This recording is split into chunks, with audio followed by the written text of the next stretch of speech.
Hey guys, pada materi berikut yaitu tentang hukum perjanjian internasional yang disampaikan oleh kami, kelompok 4 yang beranggotakan saya sendiri, Yudis, lalu Anas, dan juga Badai. Well, without further ado, let's jump into it. Yang pertama, pengertian umum perjanjian.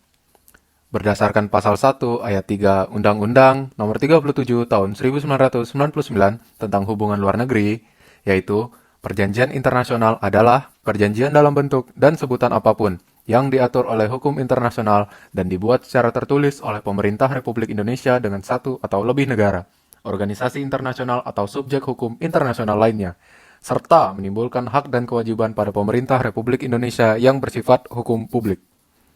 Adapun perjanjian internasional sendiri memiliki beberapa nama atau istilah. Yang pertama, treaties. Perjanjian yang mengatur masalah perdamaian, perbatasan negara, delimitasi, ekstradisi, dan persahabatan. Convention.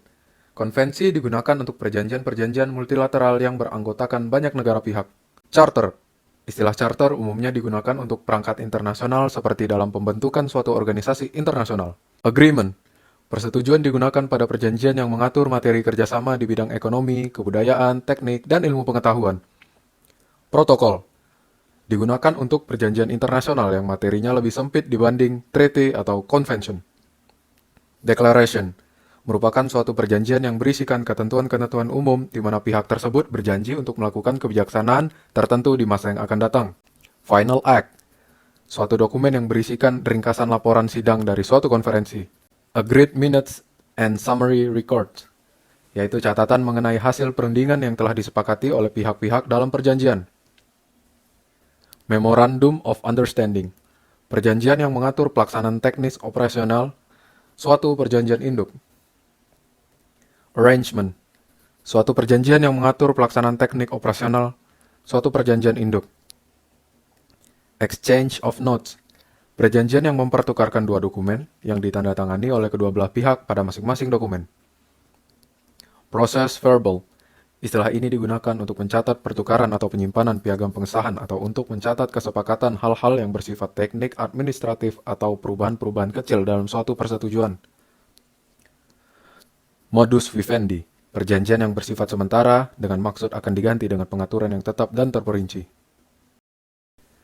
Sedangkan kekuasaan yang diperlukan untuk membuat perjanjian, treaty making power, dalam perjanjian internasional. Konstitusi masing-masing negara umumnya yang mengatur dengan jelas badan yang berwenang dalam perbuatan perjanjian internasional. Dalam hal ini, maka kewenangan tersebut dapat dibagi menurut 3 kategori. Yaitu yang pertama, kewenangan mutlak eksekutif. Yang kedua, kewenangan mutlak legislatif. Dan yang ketiga, pembagian kewenangan antara eksekutif dan legislatif. Berikutnya, tahap-tahap pembuatan perjanjian. Prosedur yang sama bagi semua perjanjian. Pada umumnya ada 3 tahap yang dilakukan dalam penyusunan suatu naskah perjanjian, yaitu perundingan, penyusunan, dan penerimaan naskah, dan dalam prakteknya ketiga tahap tersebut dapat dilakukan sekaligus. Redaksi dan persoalan bahasa. Perjanjian bilateral dilakukan oleh 2 negara tanpa kendala, namun untuk perjanjian multilateral, masing-masing pihak membuat naskah atas kertasnya sendiri dengan mendahulukan nama negaranya, lalu naskah dibuat dalam 2 bahasa atau lebih. Unsur-unsur formal naskah suatu perjanjian. Yang pertama, mukadimah. Perjanjian dimulai dengan menyebutkan negara-negara peserta atau jabatan dari wakil-wakil yang ikut dalam perundingan. Yang kedua, batang tubuh. Batang tubuh suatu perjanjian berarti isi perjanjian itu sendiri. Yang ketiga, klausa-klausa penutup, merupakan bagian dari batang tubuh mengenai syarat-syarat berlaku, lama berlakunya perjanjian, amandemen, revisi, dan lain-lain. Yang terakhir, aneks. Aneks berisi ketentuan teknik atau tambahan mengenai suatu pasal atau keseluruhan perjanjian dan terpisah dari perjanjian. Penerimaan naskah perjanjian. Dalam suatu perjanjian internasional yang bersifat bilateral, maka penerimaan naskah secara bulat bagi para pihak sangat mudah dicapai. Demikian pula dalam perjanjian multilateral di mana jumlah anggotanya masih terbatas. Kesaksian naskah perjanjian. perbuatan dalam proses pembuatan perjanjian yang mengakhiri secara pasti naskah yang telah dibuat.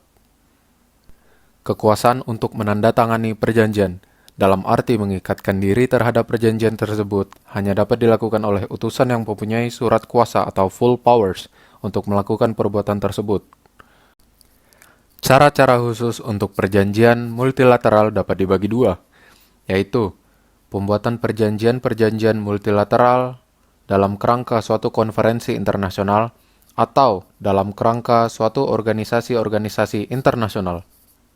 Berikutnya, pernyataan persetujuan negara untuk mengikatkan diri, consent to be bound, ketentuan-ketentuan internasional. Cara untuk pernyataan persetujuan untuk mengikatkan diri pada suatu perjanjian yaitu penandatanganan, signature, dan pengesahan, ratification. Ketentuan-ketentuan khusus bagi perjanjian multilateral. Penyederhanaan prosedur pertukaran piagam pengesahan dan penyimpanan piagam pengesahan. Pertukaran piagam ratifikasi untuk perjanjian bilateral tidak begitu sulit, tetapi untuk perjanjian multilateral, prosedur pertukaran piagam ratifikasi diganti dengan penyimpanan piagam-piagam ratifikasi di tempat-tempat tertentu. Persetujuan dalam bentuk akseptasi atau aprobasi. Akseptasi baru dipakai semenjak beberapa dekade terakhir. Hanya terkadang terdapat perbedaan di bidang nasional di mana formalitas akseptasi lebih sederhana dari formalitas ratifikasi. Aksesi. Suatu perbuatan hukum di mana suatu negara yang bukan merupakan peserta asli perjanjian multilateral menyatakan persetujuannya untuk diikat perjanjian tersebut. Persyaratan. Suatu sistem di mana suatu negara yang merupakan pihak pada perjanjian dapat menyatakan pensyaratan terhadap pasal-pasal tertentu. Proses pembentukan perjanjian internasional dan mulai berlakunya perjanjian internasional. Menurut Iwayan Partiana, suatu perjanjian internasional antar negara melahirkan kaedah-kaedah hukum yang berlaku umum, Law Making Treaty. Ini seperti Konvensi Hukum Laut 1982 yang disepakati dan ditandatangani oleh wakil-wakil negara yang ikut serta dalam Konferensi Hukum Laut, yang menghasilkan naskah Konvensi Hukum Laut tersebut di Teluk Montego, Jamaika. Dalam praktek, tidak diperlukan lagi proses pengesahan lebih lanjut dan perjanjian-perjanjian yang memerlukan pengesahan sesuai dengan prosedur konstitusional yang berlaku di negara-negara pihak perjanjian tersebut. Ratifikasi. Pada prinsipnya, penandatanganan saja sudah cukup untuk dapat berlakunya suatu perjanjian. Perjanjian multilateral yang dimana klausula yang mulai berlaku sejak tanggal penandatanganan jarang sekali digunakan. Hal ini disebabkan karena banyak pihak negara-negara dalam perjanjian itu, kecuali untuk beberapa perjanjian multilateral yang pihak-pihaknya terbatas seperti ASEAN, mungkin saja digunakan klausula yang mulai berlaku sejak tanggal penandatanganan. Akibat hukum perjanjian internasional.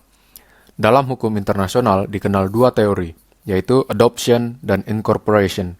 Menurut teori adoption, perjanjian internasional mempunyai dampak hukum legal effect dalam suasana nasional.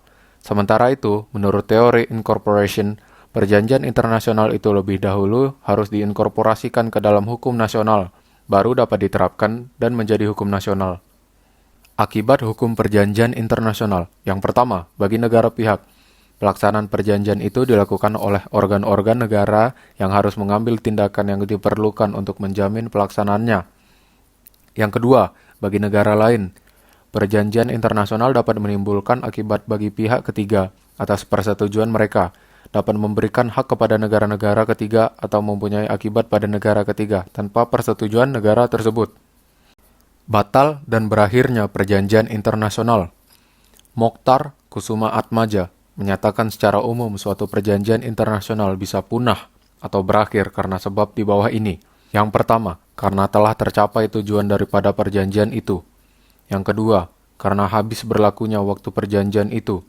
Yang ketiga, karena punahnya salah satu pihak peserta perjanjian atau punahnya objek perjanjian.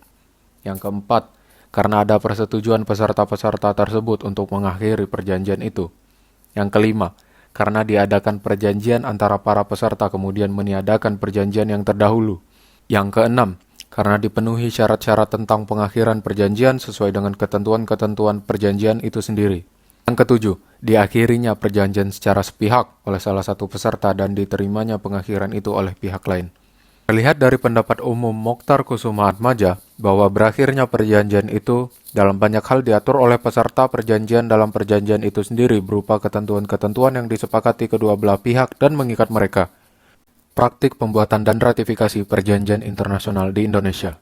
Dalam hal ini, praktek pembuatan perjanjian internasional diratifikasi berdasarkan pasal 11 Undang-Undang Dasar tahun 1945, Surat Presiden Republik Indonesia nomor 2826/HK/1960 dan Undang-Undang nomor 24 tahun 2000 tentang Perjanjian Internasional, yakni pengesahan atau ratifikasi dalam bentuk undang-undang dan keputusan presiden. Dalam hal ini, ada beberapa bentuk dalam proses ratifikasi perjanjian internasional, yaitu yang pertama, persetujuan, yang kedua, persetujuan melalui penandatanganan, yang ketiga, persetujuan melalui pertukaran dokumen, yang keempat, persetujuan melalui ratifikasi, yang kelima, persetujuan melalui aksesi, yang keenam, syarat pembatas pada traktat, yang ketujuh, pemberlakuan traktat, yang kedelapan, penerapan traktat. Cukup sekian, terima kasih.